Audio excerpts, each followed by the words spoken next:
Hey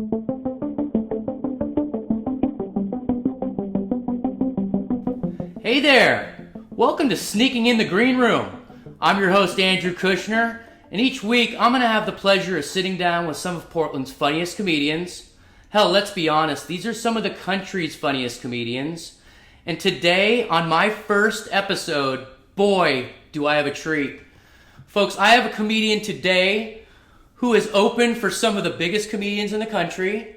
She is fresh off an amazing run on the hit TV show Last Comic Standing on NBC, and she is the current and reigning Portland's funniest person. I'm blown away. First off, I don't know what you're doing here, but thank you so much for coming on my show, Amy Miller. Wow.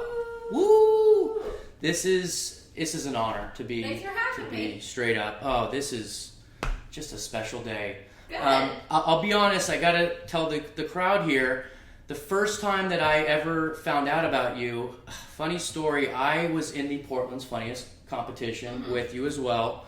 I had never done stand-up comedy, and I decided, hey, let's try this out. Oh, wow. No, I figured it would be jugglers and fire breathers. Yeah. Turns out, actual comedians.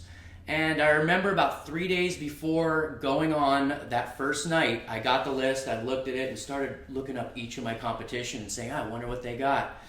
I remember looking up your YouTube video and watching it. About 30 seconds into it, I remember my body being full of fear and saying, holy... That's what I like to produce. Oh, I remember an audible, holy shit, what have I done? And I was way out of my league then, and I'm way out of my league now.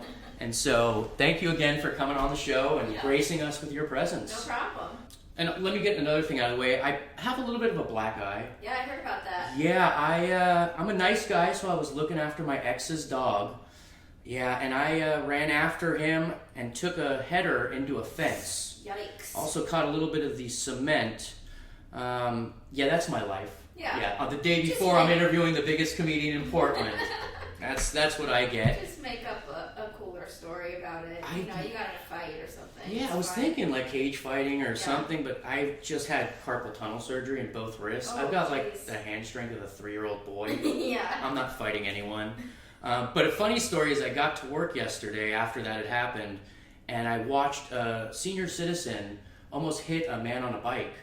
He then proceeded to get out of the truck and attack the man on the bike. Yikes. And as he was raining blows on him, I ran as fast as I can to get up there to get it on video. Oh, good. Unfortunately, I was too late, and at the end of everything, I just witnessed the old man yell at the kid, fuck you, pussy boy, and then he spit on him, and then drove off. And as I got there, I looked at the young man, he looked at me like with a look of just sadness, and I felt really bad for him. So my day could have been much worse. Yeah. Absolutely. Well, this is not about me. I apologize. This is about Amy Miller. It's about whatever you want it to be about. Well, let's find out about you. Where were you born? Where did you grow up? I was born in San Francisco proper.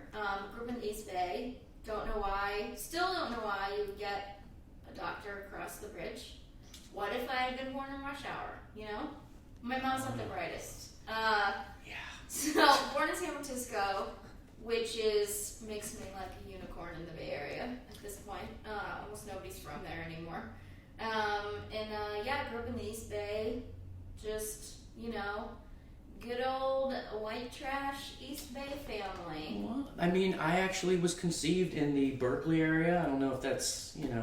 Oh, conceived. Like conceived. Yeah. No, they were actually. My dad was a professor at Berkeley, and then he that's moved. where I went to school. Nice. Yeah. And he moved. They moved down to Southern California about 3 months after my mom got pregnant, and I was born in Hollywood, California. So, Nice.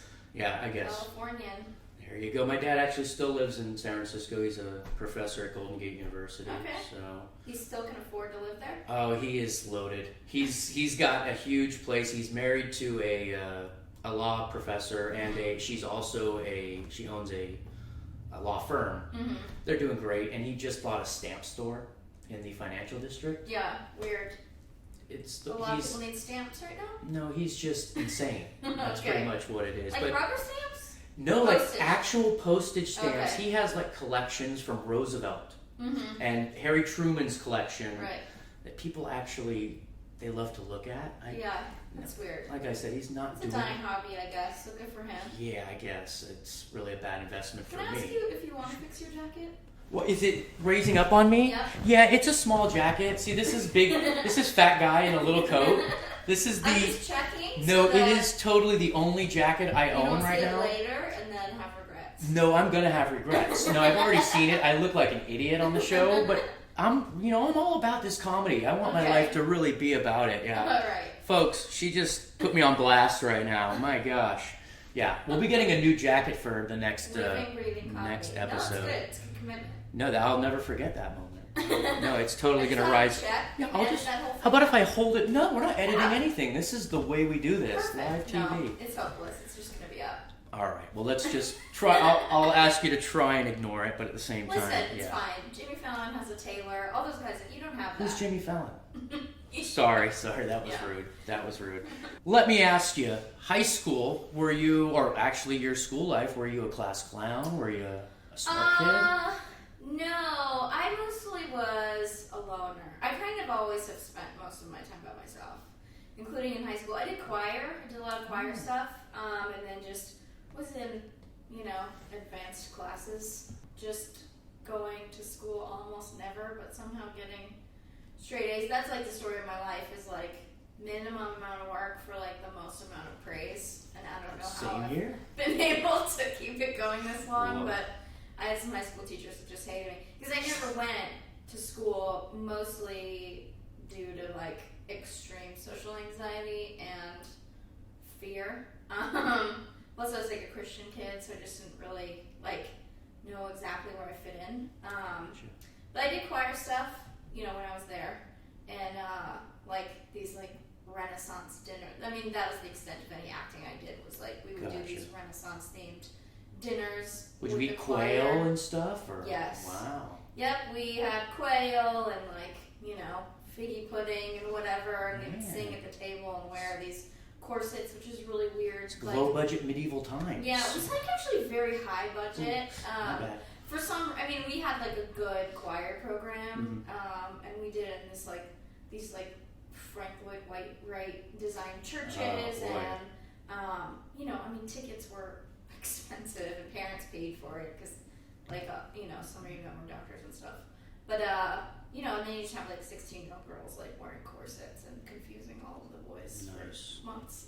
Yeah, that's I've been through that. I went to Catholic school. The girls were awful to me. But anyway, did you have a love for comedy or writing? Did you ever watch any stand-up when you were younger? I watched stand-up when I was younger. I would watch Bill Cosby himself a lot. And then, I saw like Raw and a lot of George Carlin stuff and some Steve Martin stuff pretty early. I think that my dad probably showed me. But it wasn't like, no, I never considered performing. I never thought I would stand in front of people and do anything. I knew that I was funny in the way that like when you're the youngest in a huge family and you sort of develop a quick wit because you don't have a lot of opportunities to speak. Gotcha. And so when you get one, like you have to land something, it has to mean something. I kind of got quick-witted in that way, but in this sort of really bipolar way that I'm like silent a lot of the time. Less so now, but I still spend huge amounts of time by myself. And then, even now, like hanging out with comedians, I feel like a distance, or or I feel sometimes like I feel when I'm with my siblings, and I have a really loud, like big family, where everyone's sort of one-upping and getting their time, and then I'm just like interject every once in a while. Like I never hang out with comedians. I never like fight to be, the leader of the conversation. So you said you were from a large family, or you were just the youngest in the family? Yeah, both. Yeah. How many siblings? I have 3 siblings. When we were kids, we kind of took in a lot of drifters, I guess. Interesting. We had cousins and like uncles live with us, and or cousins, and then like just if my sister had a friend who was kicked out of the house or whatever, like he would come live with us. So there were just always a million kids and teenagers over at my house. Sounds fun. God, kinda. Yeah, I actually, my parents let me have tons of friends over. I smoked pot all the time when I was maybe after 16, and they just let me do it in the house. It was, Yeah. yeah, I had free reign. I don't think it was like that, but I was allowed to have anybody over, and we had a pool in the backyard with 50 kids in there at times. It was, I feel bad for my parents. Yeah, this was more like a chaotic, like, poor version of Gotcha. I'm sure it was fun for the teenagers, but I was young, and it mostly was really like distressing to me. And so, I mean, at what point did you give comedy a try? Did you say, hey, I mean, maybe this is something I'll try out? When did that happen? 2010, I started. I just hit my 5-year anniversary. Wow, 5 years, congrats. Thanks, yeah, still relatively a baby. Man, you've done so much already. That is just, thanks. Wow. Yep. Yeah, I'm happy about what I've been able to do so far, and I hope it continues, and there are next steps.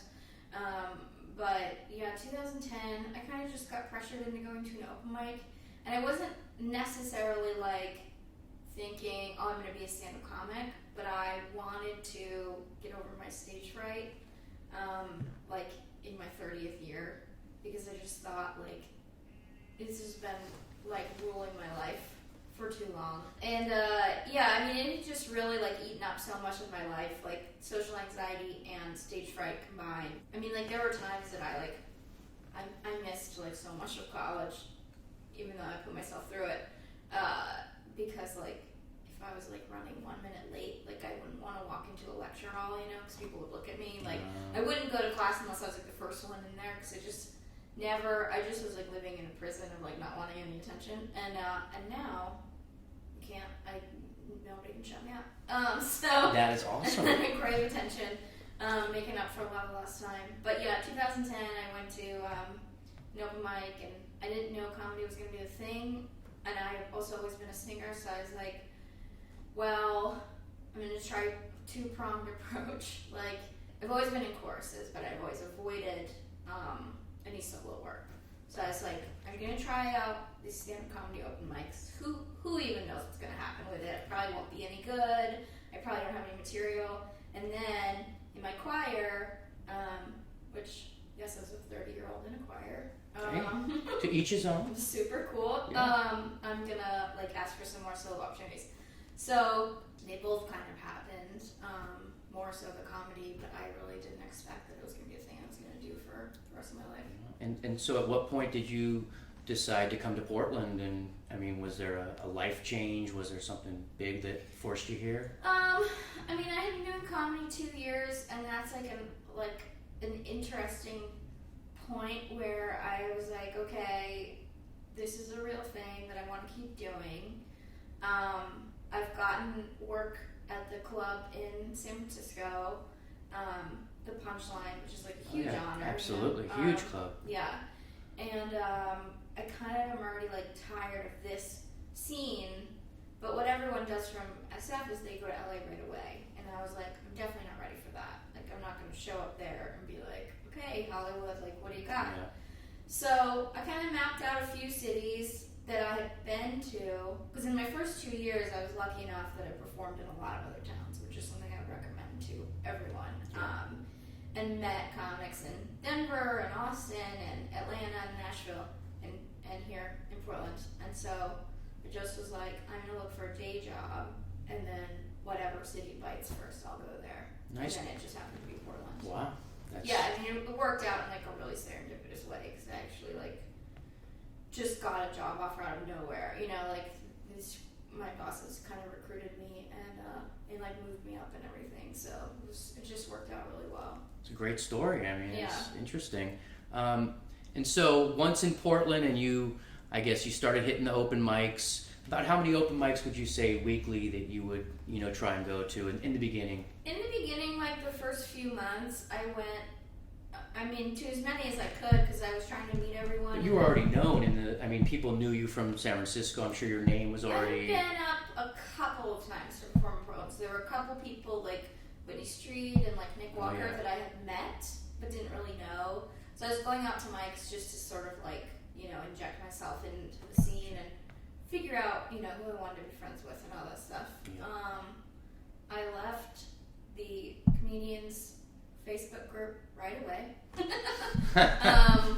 Because good, I just spilled it all over. Yeah, it's fine. It's clear liquid. Yeah, it's just water. It's just water. It's just water. Because that was this thing where experiencing people on Facebook fighting with each other was making me make up my mind about people that I hadn't spent any time with. Yep. So I would recommend, if you get in a new comedy scene, leave the Facebook groups immediately. Absolutely. That's a great piece of advice. Because I just was well, I'm going to make up my mind about people on my own. I'm going to meet them and then find, whatever my niche is. And then, started going to Helium pretty much right away. Because I knew from the punchline that it can be a long way to work at the club. So I was why don't you do that out of the gate? And then, I went to open mics and I started my own shows almost immediately. So you were all about it. I mean, there was no playing around. Let's do it. It's the way to do it. Yeah. And I feel like it's the same way. I've been in this 5 months doing comedy. So just to let everybody know, I am the rookie interviewing the actual comedian. At no time do I think I'm a comedian interviewing comedians. And so, this is, for me, in 4 months, I'm trying to do as much as I can. I'm not a young buck. I'm not one of these 20-year-old kids running around town. Yeah. So I better do it quick and fast if I'm going to. Exactly. At the same time, it's all about being funny. And at the end of the day, if you're not funny, it's not going to go anywhere. So, I mean, let's talk about, you've just had a huge experience, I guess, on Last Comic Standing on NBC. You were amazing. True story, my mom is the biggest fan now. She would call me and say, Amy's on, are you seeing this? And she said, I'll TiVo it for you so you can watch it when you come over. And she was really, she was... I'm big with people's moms for some reason. My mom is amazing. She's my best friend, and I'll say that. She's been everything to me, and so I've got a huge thing in my heart for mothers. But it was just great watching you, just because I had seen you my first time doing comedy and we were on the same stage. I don't know what I was thinking. But, I mean, just to see you up there and then to kind of get in the spotlight. I mean, you said a joke. We'll talk about this. We're in a community and environment right now in comedy where a lot of people are afraid of doing certain jokes, touching on certain material. And you seem to, do a joke, and you do it in a way that's smart, that, people don't look at you as being insensitive or offensive. The joke that I think got a lot of attention, you had spoken about being catcalled in Oakland and how the black men need to do it quickly or else they'll get shot by the police. Yeah. I mean, it's totally a touchy subject, but you did it smart, but at the same time, Norm Macdonald, a huge comedian, kind of said at that point, this is a joke that only, an African American can tell. How did that affect you? I mean... It didn't. I mean, the attention has worked out in my favor, I think. Absolutely. The way that they framed it in the show and featured the whole thing, it's been a great benefit to me. It's a reality television competition show. So I love Norm. We've worked together. He's great. I don't think he's the number one fan of my comedy, but I know that he supports me. Mm-hmm. Who knows if he meant that or not, or it's a way to set up the conversation that they had, which ended up being, I think, a really good conversation for TV. I agree. It was Keenan Ivory Wayans, wasn't it? Yeah. And Keenan Ivory Wayans and Roseanne. He was amazing. I remember at the end of that conversation, he really said that he respected you for doing that joke, I think, and that it impressed him, and you delivered it great. I mean, there wasn't any question in my mind that it was funny. It was a subject that we need to discuss, and like I say, when I hear the PC environment, my opinion is if you can write a joke in an intelligent way that, looks at it in the right frame, that you can do anything. You can touch on any subject. Yeah. I don't have, really any desire to, offend or insult a group that has less power than me, which is why, the joke is insulting cops, and exactly. They have more power than anyone right now. Exactly. So, and then also it's in defense of women. I like the balance of the joke because it's, not pro-catcalling, but it's sort of I think touches on the intersectionality of like a black man catcalling, which is like in that moment he has more power than me, but in a larger sense, like doesn't necessarily. And it's a dumb joke. Like it is what it is, I think but it's hilarious. It was hilarious, and I think the majority of people who saw the show and watched it thought it was funny and laughed. And so, yeah, at the end of the day, I mean, I don't write certain jokes. I don't do certain things if I don't think I'm smart enough to write about it. And that's where I kind of draw the line. I don't think that there's any subject off limits. And so it depends on what kind of comedian you want to be. I don't want to be like a Jeselnik style comedian who I love him. I think he's brilliant. He's also he's a really nice guy, and because of his material and that he intentionally pushes all these buttons, he has fans that are total monsters. I mean, he has so many especially male followers who are like, oh, I love that racist shit you said, and he's like, okay, but I don't mean it right, but they're like, yeah. I never thought of it like that. That's a great way to think about it. You attract the wrong people. Exactly. If I think about who I want as my fans at the end of the day, that's a great way of thinking about how my writing is.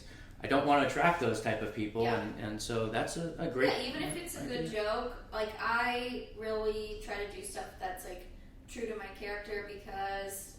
That is what we're doing. I am my authentic self on stage, and it's not that, if you come see me, then you know me. Mm-hmm. Although a lot of people have that feeling if you're a certain type of comedian, oh, it's like you're my friend, I know so much about you.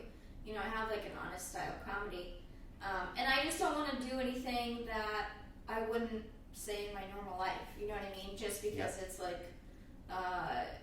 I don't know, just because it'll push a button or because it's well written or because it's exciting to do. Everything that I say is part of an autobiography, I guess. Exactly, and that's kind of I've been trying to change my writing to kind of adapt to be who I am as a person and talking about my daily life versus coming up with one-liners, and that's just I think the process slowly evolving. And I think there's there's so many different styles of comedy. But those seem to be, and I've, of course, studied this, I've noticed it, and part of it is strategic, but the comics that are hugely famous tend to be the ones that are autobiographical comics. Because people are oh, I'm like Louis, much more relatable. That piece of shit too, and I have diarrhea, Exactly.